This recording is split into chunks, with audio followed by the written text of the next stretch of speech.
Hey y'all, welcome to Culinary Mechanic. Today I've got a fun guest. This guy has done some things that are quite impressive. Um, if you've read a Nestle Toll House cookie cookbook, you've probably read this guy's writing. He was their corporate chef over at Nestle for like 13, 14 years. Freaking unbelievable. Did some other corporate stuff, and now has formed something he calls the Disruptive Chef, an entrepreneur podcast. I was on his podcast a couple of weeks ago. Wonderful conversation. So we decided to have him come on over here and play in our sandbox. And so, let's just get to it. I really think you guys are going to dig this one. Enjoy. You're listening to the Culinary Mechanic podcast. I'm your host, Simon Zatyrka, the founder of Culinary Mechanic, a restaurant advisory firm focused on making kitchens and restaurants run like well-oiled machines. This podcast, we aim to bring you insights, strategies, tools, and tactics, and sometimes just good old advice and stories that are going to help you run your restaurant better. I hope you dig it, because honestly, it's a real labor of love. One thing you could do that would help me a whole lot is to go anywhere that you listen to podcasts and leave a 5-star review. That'll help get the word out so that more people will hear this podcast, and hopefully we can help more restaurants run just a little better. Now please, enjoy the show. Today I am joined by Christian Fischer. He is the host of the Disruptive Chef entrepreneur show, not podcast. But boy, man, welcome, Christian. Just straight up welcome. I'm so excited to have you here. I always do a little bit of due diligence and look around, and the number of projects that you've had going and got going right now. Oof, I'm tired just from the get-go, man. So welcome. No, thank you for having me. I'm really excited for this conversation, and also thank you for being on my podcast. And as we shared, you hit 20,000+ views, so the message is resonating with the viewers, and I'm really grateful for that. That's awesome. Thank you. I'm just the opportunity to be able to talk to more folks who talk about the things that I talk about is always a privilege. So I definitely appreciate it. Let's do the thing, man. Like, tell me how you got into this industry. Let's get origin story on it. So, as you can tell on my accent, I'm not from the beautiful state of Connecticut. So, I'm born and raised in Austria, a small town in Austria. I have 5 brothers, 5 sisters. My parents had very few hobbies, and we had a hotel. So we had 3 different hotels. So there was what we called the sports hotel. There was the hotel, which actually was the rooms and everything else. And then we had the historic side. We had three hotels. So we, as a family, operated that. And my mom was really the one running it. My dad is a civil engineer, and he was the guy which helped out on the weekends and nights. So I grew up in the hotel industry, and as you know, in Austria, we finished school at 14. So I started a 6-year apprenticeship as I was 14. I didn't want to. My dad made me. I wanted to do something else. And he says, no, you need to go and take over the hotel, because none of my other siblings, by the way, out of 11, I'm the only one left in the industry. That tells you what the industry is all about. So he brought me to this place for an apprenticeship, which was one of the toughest places to work.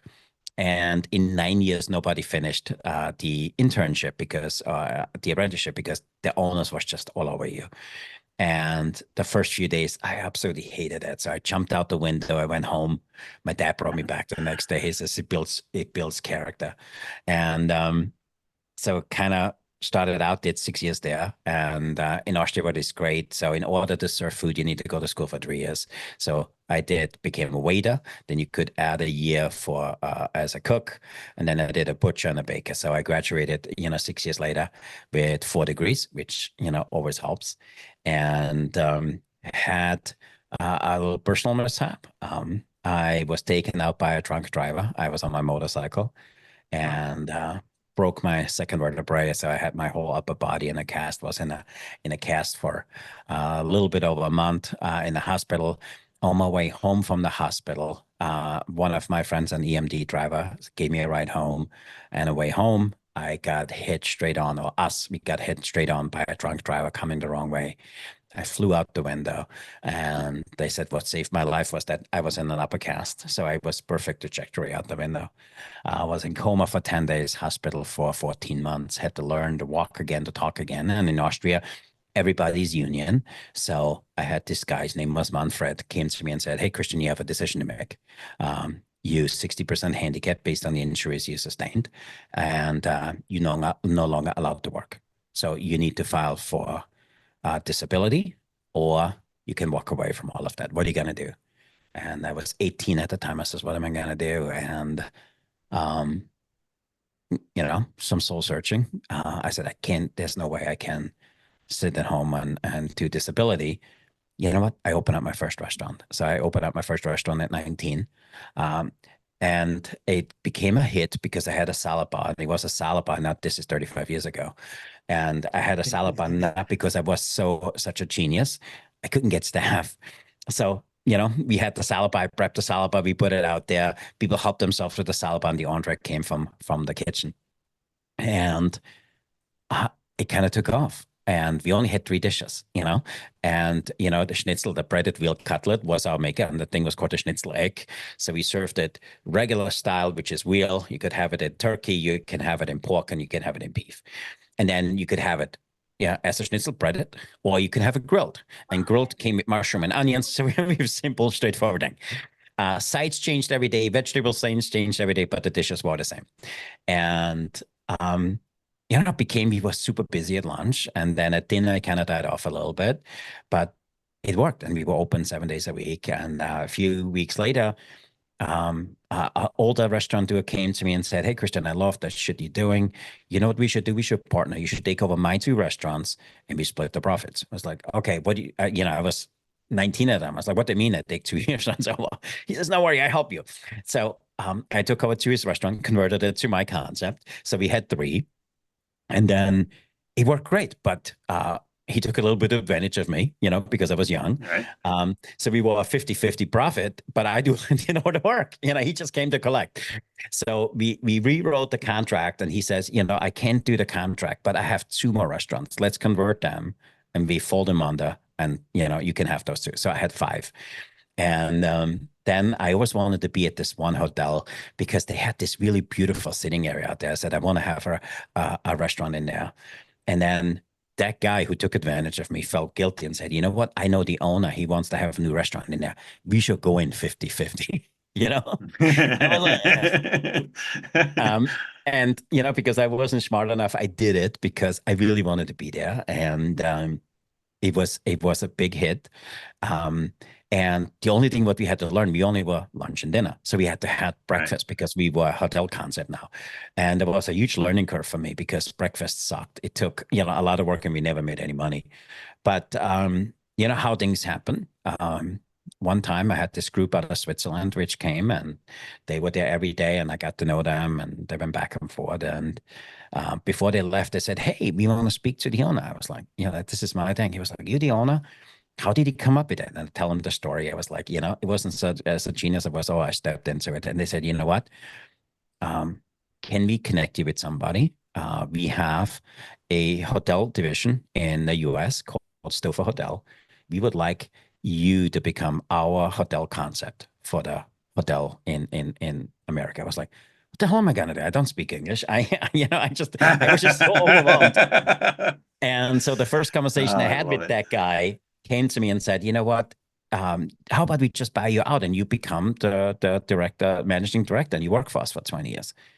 Yeah, I can do that. So I came to the US, did this, didn't like it being a restaurant manager in the US because I didn't speak the English. I just struggled. So I started for Nestle, and I became one of the product development chef. And I'm here in Connecticut. So they had an R&D center here in New Milford. So I did product development for worldwide. I had the opportunity to live in 17 different countries for Nestle. And then at the time I met my wife, my now wife, and I had already two of my four adopted children. And Nestle wanted me to move back home to Switzerland or to Austria. My wife said, hell no, we're not going. So I needed to find a job. And one of my clients at the time was Compass Group.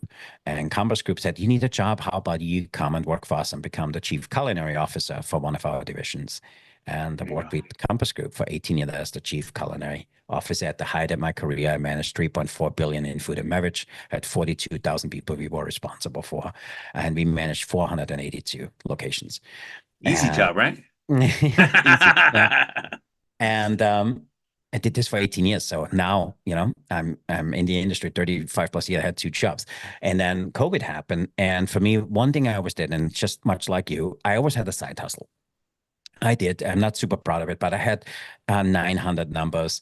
I had betting numbers. I had a magazine franchise. I had gas stations. I did laundromats, all the stuff. I was wanted to have something on the side.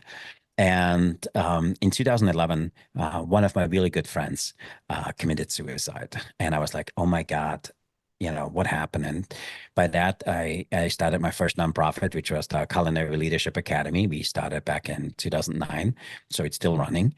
And what we do is all the proceeds from that goes back and we sponsor chefs. And we partner now with the Burn Chef Project out of the UK and providing some support for that. So we're doing that. And that's what started my digital career. And then COVID happened. And during COVID, a friend of mine started a mastermind group to support chefs. And every time chefs came and needed support around something, I was like, we can help you. Oh, you need to learn how to write books. You know what? I wrote 14 books at the time at Nestle. I wrote all the Nestle Dollhouse cookie cookbooks.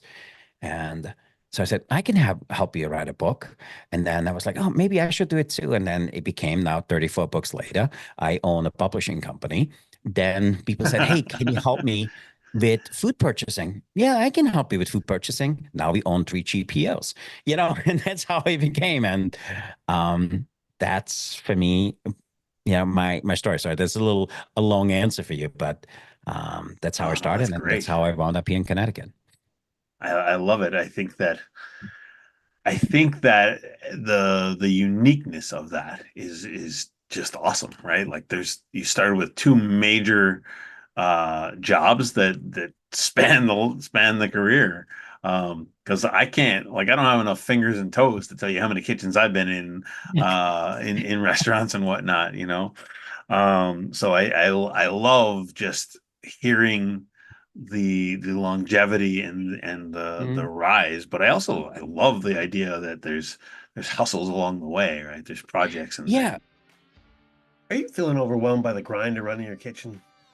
Imagine, kitchen's humming along, people are on task, and you have the time to be creative and still make it home to see your family.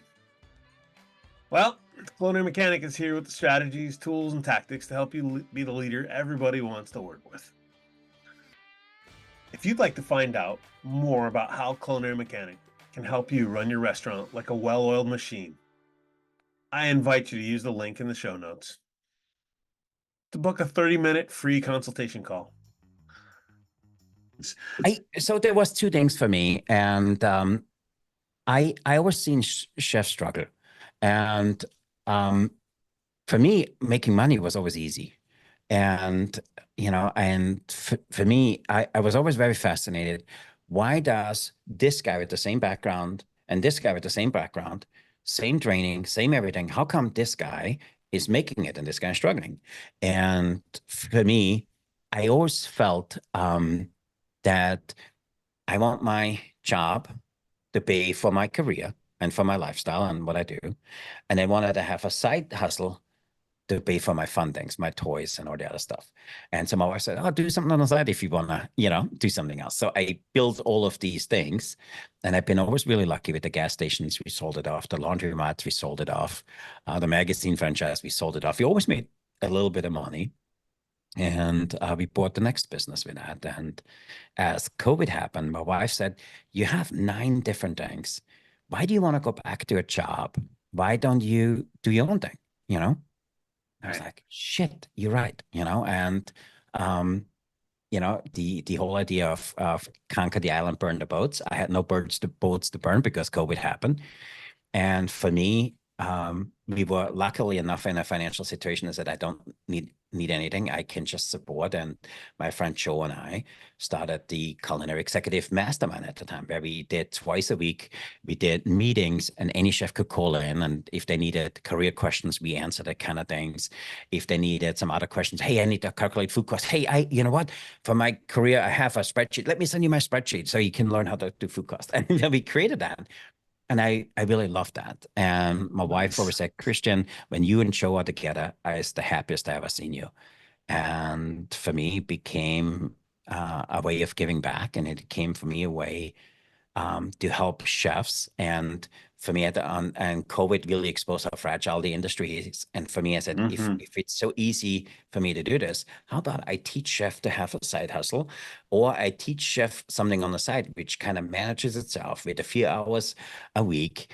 They can make not a good income, but an income for them to pay for vacation, pay for schools for their kids, whatever, because chefs are extremely hard workers. And by default, that happened in 2020. Now we're doing this for 4 years. We became the cheerleaders for the industry, and we have now 9 online programs out there. We have a book course where we teach chefs how to write a book in 8 weeks or less, because I honestly believe every chef needs a book. Number one, because it makes you a subject matter expert overnight, and also writing a book, it exposes who you are. And that became kind of our thing, how we support the industry. And with our GPO, we working on the smallest profit margins, because I don't have a 200,000 square foot building I need to run. I work out of one of my houses, and my 3 partners do the same. So all the stuff we did, we trying to get back to the industry and give the small guy the same unfair advantages the big guys have. And that's how we created what we do today. That's one of my favorites. I love the concept of a GPO.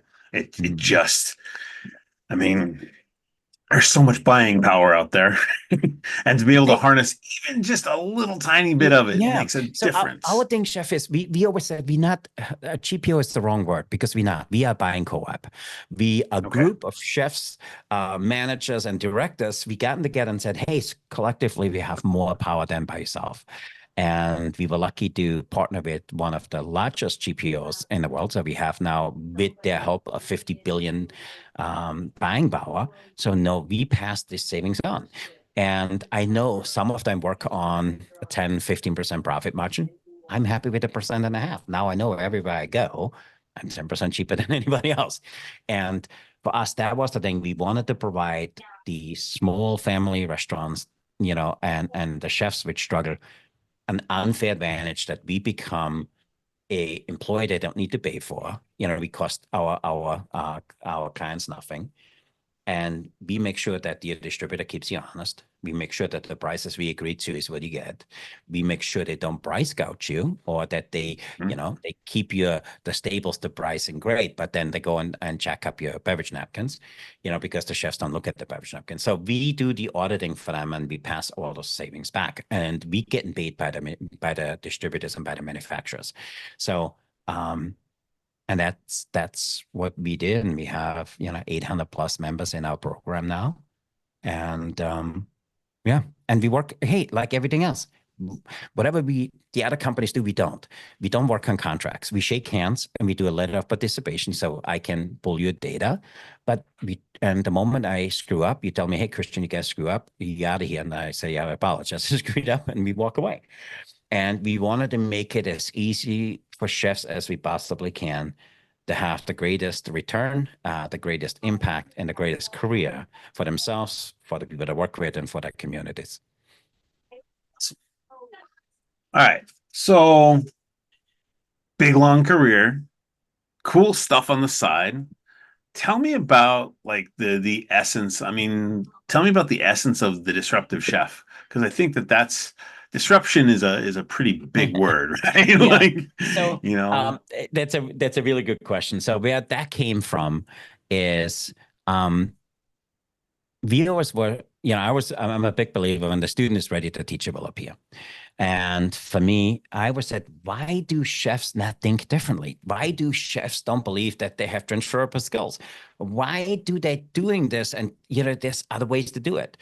And the disruptive chef came up because originally we had some other names, and I hired a young lady who is now with me a little bit over a year, and she's my digital marketing director. And she said, Christian, all that shit you do makes no damn sense. You're doing all this stuff. We need to come under one brand.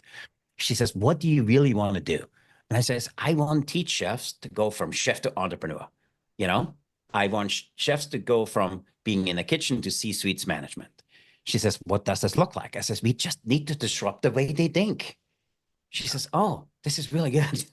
That's how, and it was really her. And the disruptive chef is what it's about. We bring people I work with, people I partner with, people I meet, and which have an interesting story chefs can learn from, and we share their story. And hopefully there's a thing or two they share which kind of disrupts the chef's thinking, saying, if that guy can do it, so can I. Oh, I never thought about. So I had this guy on, his name is Chris Cummings, for an example. Chris Cummings gets 6 figures in order to speak for a day. And he says, you know what the problem is with chefs? They're not good in telling the story. He's a seven-time TEDx talker, soon to be 8-time. And he's amazingly good in what he does. So he was with me for an hour and says, this is how you craft your message.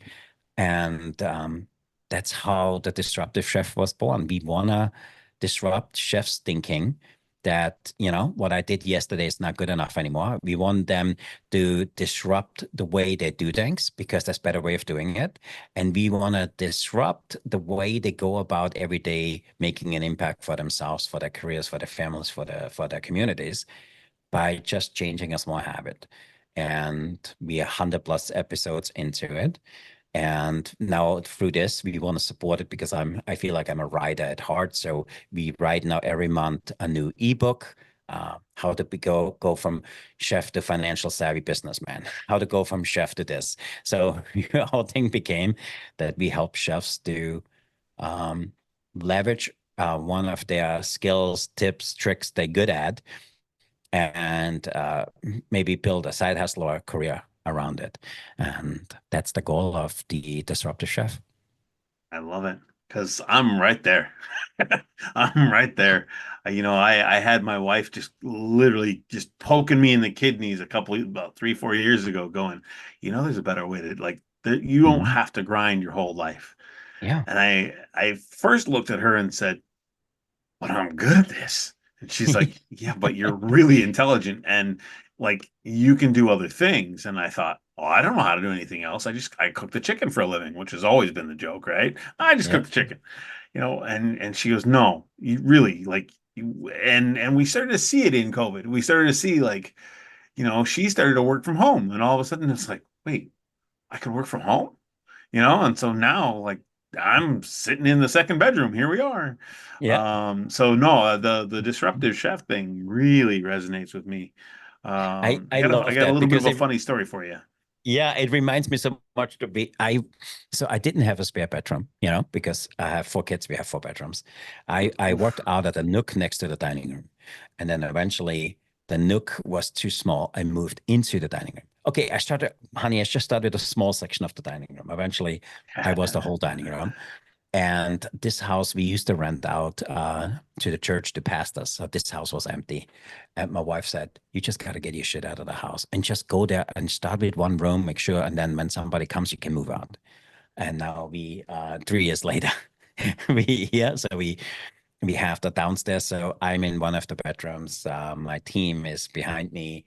The dining room became the boardroom. The 3-season porch is our employee area. We have exercise equipment there. We have TVs there and whatever we do. So now we have 5 people work out of here, and 3 years later. That's awesome. That's awesome.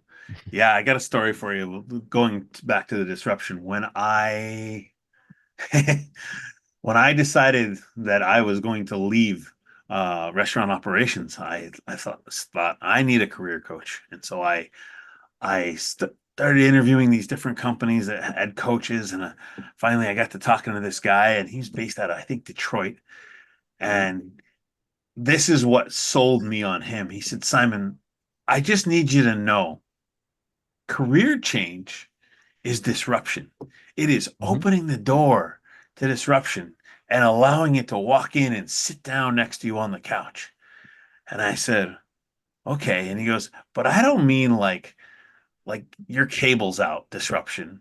I don't mean like a noise down the street. He goes, I mean punk rock, fuck things up, break things. He goes, that's what I mean, disruption. And so, you know, go forward 6 months, 8 months, and I had a moment where I remember like my hands were on my head and I was crying, and my wife puts her hand on my back and she says, just so you know, this is disruption. Mm-hmm. So I like it hits me all the way down to my core when you start talking about like thinking differently and disrupting. I Yeah. I absolutely love that concept. and maybe for me, disruption is not the right word because but it became our anchor. Um, because I just think there's more people like you and I which need to get into the marketplace and kind of make some noise for chefs to kind of become aware that we exist. And we doing a lot as an organization to get our message out there. And we found that doing the show, we don't call it a podcast because it's not a podcast. We're calling it a show because in a podcast you just talk about something. In a show, actually we teach you something. And then we ask Love people to that. take actions on some stuff. So we call ourselves a show and not a podcast. Um, and we're doing this to kind of bring the message out on the marketplace, and we try to find partners like you, and hopefully your viewers and your listeners get some value out of the conversation we're having today. Yeah. Yeah. Absolutely. All right. So here is a question sort of concept that I've been playing with lately that I've been starting to ask my guests. Yeah, And that is, how would you say, like, in my opinion, the best thing you could possibly have happen in a day is to win your day. So what would be winning your day? that's a really good question. For me, I'm like you. I think a lifelong learner. And for me, what I finish or call a successful day, so I do three things. So I start out my morning. I learned this, not my idea. I learned this from Tony Robbins. It's called the hour of power. And for that hour, I do meditation. I do some breath work. I do some stuff. It's all about me. And also, when I do is I have this journal, and I used all different people's journal, and now I created my own. And in the journal, I said, what is the three things I want to get done? And the three things are based on an impact I want to make, somebody's career I can advance, and the final thing is for a new connection I can make. And then at the end of the day, I sit there and I recap my day. What worked really well? What didn't work well? How can I serve better? How I can do that? So if you ask me what is a good way for me today, when I can sit there and honestly say, I can do more of this to serve people better. I can do this for them to have memories, because one of the things we do with writing books is, I said, a book is not about a book. For me, it's about creating memories. And we call ourselves actually not authors, we call ourselves architects of memories. That's one of the things we're doing with our book course. So for me, at the end of the day, if I can sit here and say, I had an impact on somebody, I advanced somebody's career that day with a tool, a strategy, a conversation. And the final thing is when I go home and I get to spend time with my family. I have 4 children. I'm married with my wife almost 30 years. The best thing I ever did. So for me, the end of the day, if I can serve and feel that I had an impact on the people I got to connect with, that's a good day. Excellent. Excellent. You just displayed exactly why I love asking that question, because everybody's just a little bit different. I talked to one guy recently and he said, all I try to do is win more hours than I lose in a day. And Mm. I was like, man, that would just hits me. It's like, oh, you're trying to win hours. I love it. So, And um, and it's funny because for me, it's by the way, it's a great question. Keep asking that. And for me, I learned we adopted children for a reason because we couldn't have it on our own. So we intentionally wanted to have kids. And I don't want to sit here and don't spend time with people I really, really wanted. My kids, I love my kids. And So for me, it's not about experiences anymore. For me, it's about memories. And I just want to spend as much time and build as many memories with my kids as I can. I want them to sit on the porch with their relatives, with their spouses someday and saying, my old man was the craziest son of a bitch I ever met, but he was also the guy which was always there. Yeah, And for me, we are strict with our kids, but I also want them to know if push comes to shove, I got you back. And that's what we do as a family. That's great. That's great. I love it. Well, Christian, thank you so much for joining us. In the show notes, I'm going to make sure that everybody sees how to best connect Mhm. and follow you, as you've got a couple of different things happening, and that's good stuff. Um, for all of you out there, thank you so much for coming to play with us. Mhm. It really means a lot to me. The good news is that my listenership and I guess viewership grows just a little bit every week, and that's the best part Yeah. of it all. And Um, if you don't mind, let me kind of give back to all the amazing things you do. So what I would like to offer to your listeners, we host a mastermind group every month. And so we're taking August off, but we're starting back up in September. And, Troy Hooper is part of our mastermind group, and we have some other individuals on it, which play at a whole different level. So if anybody mentions this podcast and DMs us or reaches out to us, we're charging $1,000 a month for that. I give you 3 months for free, just wow, for listening to Simon's podcast. If you have a team which needs skill around leadership, we have a leadership course we selling for $1,000. If you mention this podcast and write leadership, I give you, Simon, 10 of those courses for free. Give it out to anybody you like that can be part of our leadership program. And finally, if anybody's interested in writing a book, so come become part of our program. We make you an offer you can refuse. And what we do is for every dollar we make profit on a book, we paying people forward and we buy meals for homeless people. So nice. let us know. And if you mention any of this below, this is our gift to you, Simon, for doing what you do and the Well, thank impact you you so make in the much. industry. So if that helps and gets some listeners out there, you can do with it how you want. And obviously you get a membership to our mastermind as well. We would love to have you be part of that. And that's my gift to you. Well, thank you. That's beyond generous. It is quite amazing. So thank you very much. You're welcome. And I can't wait to continue to see what you and I can do together. And once again, just thank you for coming and playing in the sandbox because it's good I stuff. really appreciate it. And to the listeners out there, make sure you listen to this guy. He's very good in what he does. Not only listen to him, make sure you pick his brain and challenge him a little bit because he needs disruption. So with that, Simon, thanks for having me. I really appreciate it being part, and thanks for allowing me to come onto your platform. Absolutely. Thanks again. To everybody out there, I will catch you next time.